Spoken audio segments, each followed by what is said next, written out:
Has Pat tried to get you on the staff before, or have you guys talked about this before? It's a great question. This was the third time. And I finally said yes. So, yes. 3 other times he asked me to come when he first came, and then another time at the end of the 2017 season, beginning 18, and then this time.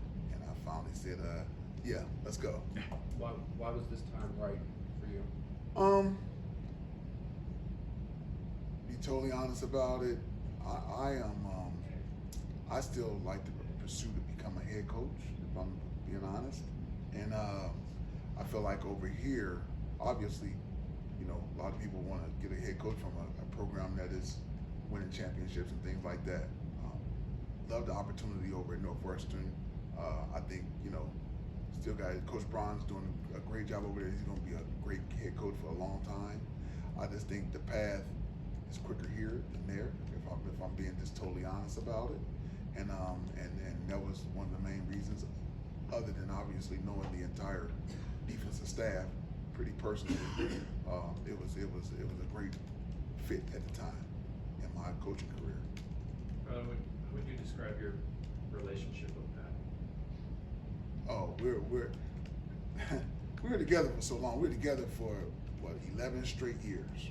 All right, then we were away from each other 11 years. Now we're back together. But I remember in like year 8, Pat and Mike Tressel and myself, we were together for so long. I said, y'all know we brothers for life now. We connected for life. We spend more time with each other than we do with our own families. And so we've always stayed in contact with one another throughout the year, especially during football season. Great job, great win, congratulations, all those type of things. And but Coach Deuce, you know, he's very energetic. He don't mind. You know what he's thinking. You don't have to guess what he's thinking. I love people like that. You know what he's thinking. But we sat next to each other up in the booth for those 11 straight years, 3 at Cincinnati and another 8 at Michigan State. And I was the signal guy. I had to get personnel. I should say, I had to get the personnel and get out. You know what we were playing, and then he make his call based off the personnel call. We have a good play. I always tell people I was always to his right in the booth for most times, and he smacked me on my arm after we have a great play or something like that. And I hit him, and let's go, you know. So yeah, we had a lot of great times together and won a lot of football games together, and I'm excited to do it again here with him here at Pitt.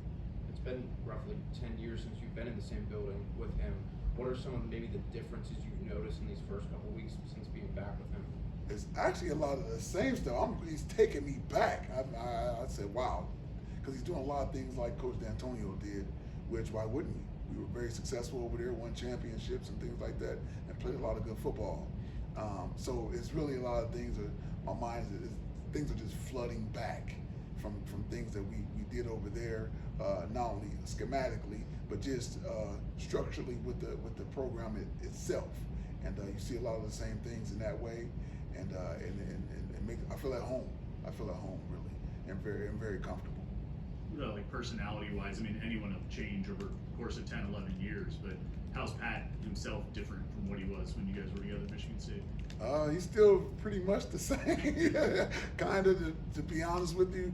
I haven't seen, let's see, ask me that question once we start, maybe in October. Let's see if anything is different with him being a head coach as opposed to a defensive coordinator. But he seems everything pretty much the same as of right now. I'm going to be on him about discipline and doing all the right things.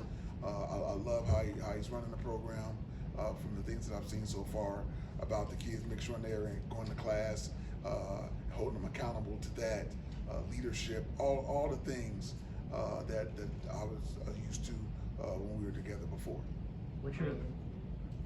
What's your relationship like with Corey Sanders? Obviously taking over as safeties coach, but he's now the defensive coordinator. What's your relationship like with him? My relationship is good with Corey. So he was the one that I knew least in the defensive staff room, but we did get to know each other over the years because he's been here at Pitt under Coach Narduzzi. So we've gotten to know each other, seen each other out on the recruiting road and all that kind of stuff. And we shared Narduzzi stories and things like that. But Corey's a great coach, great man, and here to really help him the best I can. But hopefully, I know he's going to do a great job because he's he's a great communicator, great teacher, and does things the right way, and he cares about the young people, and that's ultimate to me.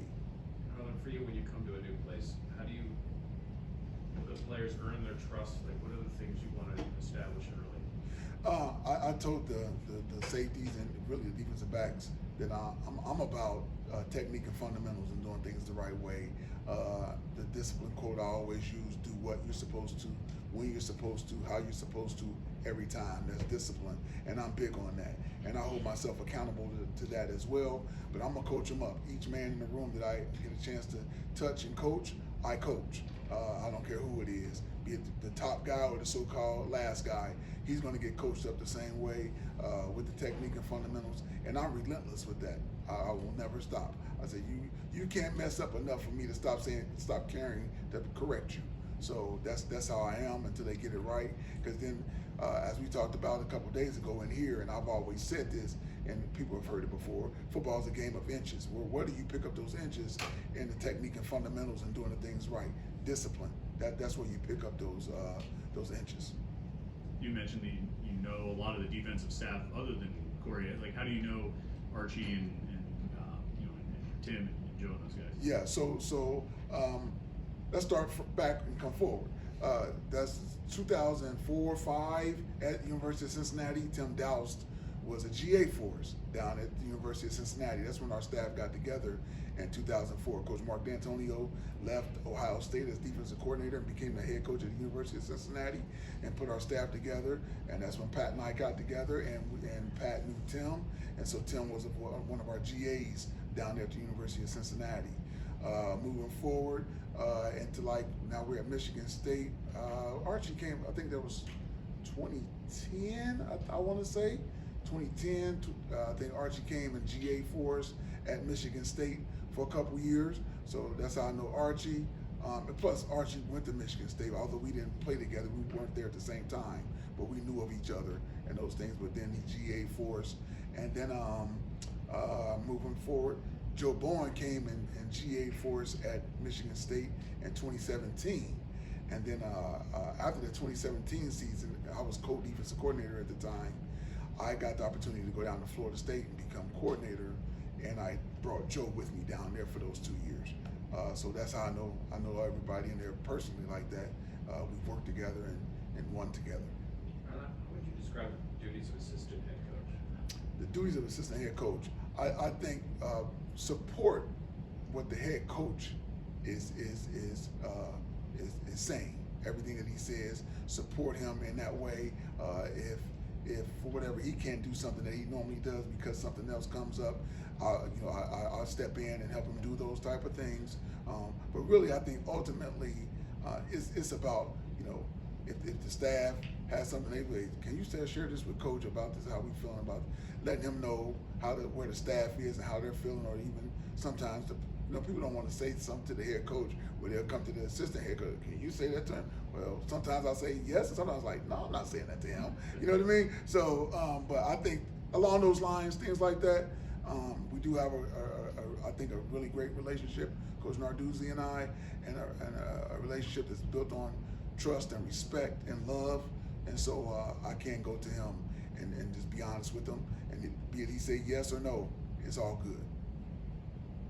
Anything else? Thanks, Coach. Thank you guys. Thank you. All right.